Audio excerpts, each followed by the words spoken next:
Sveiki! Tas nav īpaši populārs fakts, bet viss tas, ko ar saviem iedzīvotājiem darīja Josifs Staļins un viņa režīms, bija likumīgi. Tas bija necilvēciski, tas bija noziedzīgi, tas bija galēji netaisni un tā tālāk un tā tālāk. Bet tas bija likumīgi. Viss notika atbilstoši spēkā esošiem likumiem un normatīvajiem aktiem, kā arī to grozījumiem, ko Staļina režīms pieņēma atbilstoši objektīvai nepieciešamībai, kā to tolaik sauc. Vēl viens nepopulārs fakts. Viss, ko darīja Ādolfs Hitlers un nacistiskais režīms, ieskaitot visas gāzes, kameras, visas šausmas, kas notika likumīgi, stingri, likumīgi, atbilstoši Vācijā spēkā esošo normatīvo aktu nosacījumiem. Visa ebreju iznīcināšana, visas šaušalas okupētajās teritorijās, tas viss notika stingrā atbilstībā nacistiskās Vācijas normatīviem aktiem, kuri arī laika gaitā tika grozīti atbilstoši tai pašai objektīvai nepieciešamībai. Tieši šo pašu recepti tagad izmanto Latvijas PSR 2.0 vadošais un valdošais vienotības vēzis, sarkano sērga un ar to cieši saugušais mentu zaņķis, nelustrētā tiesu sistēma un nešķiramā organizētā noziedzība. Soli pa solim tiek pieņemti jauni un jauni normatīvie akti, lai mūs beigās novestu tādā pašā 37. gadā. Tikai jau 2037. plus mīnus. Kāds man pamats izteikt šādu skaļu paziņojumu? Portāls Pietiek.com nesen publicēja uzskaitījumu ar visiem tiem brīvību ierobežojumiem, kas ir pieņemti tikai pēdējos gados.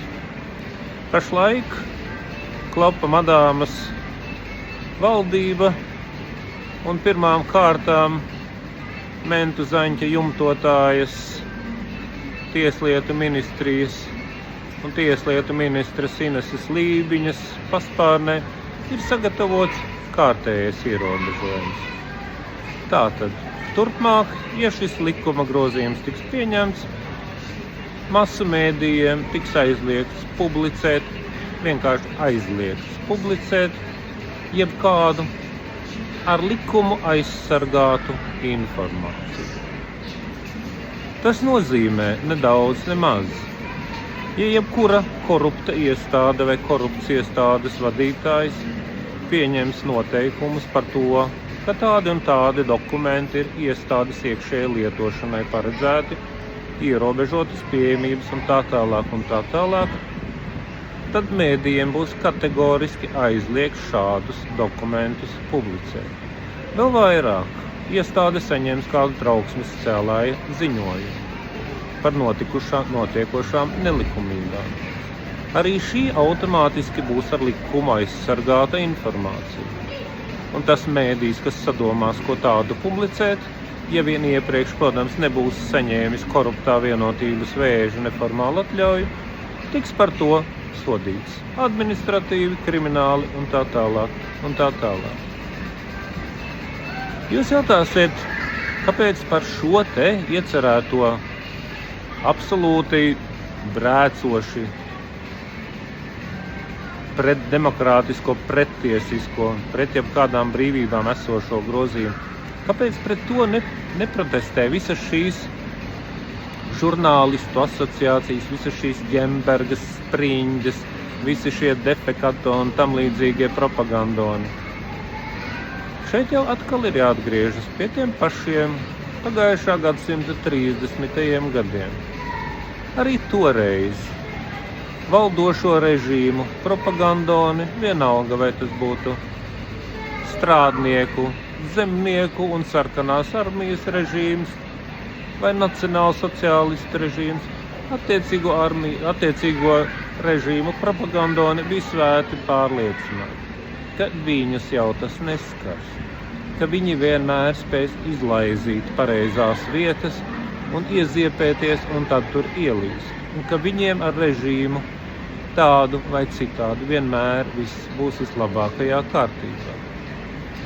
Tikai tad, kad viņi atradās dušas priekštelpā un pa lodziņu redzēja, ka otrā pusē kraujās līķu kaudzes, vai kad viņi brauca mašīnītē un sāka sajust izplūdes gāzes, izplūdes caurules, kas bija ievadīta automašīnas kravas kases iekšienē, furgona, vai stāvēja bedres malā, vai pie sienas, vai lūkojās uz pasaules ar lopa vagona lodziņu, viņiem sāka pielekt. Oi, izrādās, ka mūs arī. Mūs ta par ko? Par to Jembergas, par to Spriņģes, Šņores, Tomsoni, Jaunaugsnes, visa pārējā apordeņotā un uzpirktā šlaka. Tas viss jūs skars. Un nevis tos, kuri laikus jau saprot, uz kurieni tas viss virzās un spējas atrast sev plānu B, C vai kaut kādu tam līdzīgu. Tā ka turpiniet klusēt, turpiniet cerēt, ka jūs jau tas neskars. Jums ir 3 zvaigžņu ordenis no Levita, jums ir prēmijas un piemaksas no nodokļu maksātāja naudas, jums viss būs kārtībā. Jūs spēsiet izlocīties, ielīst, pielīst, vienmēr, kad vien to vajadzēs. Ceriet veseli, ceriet!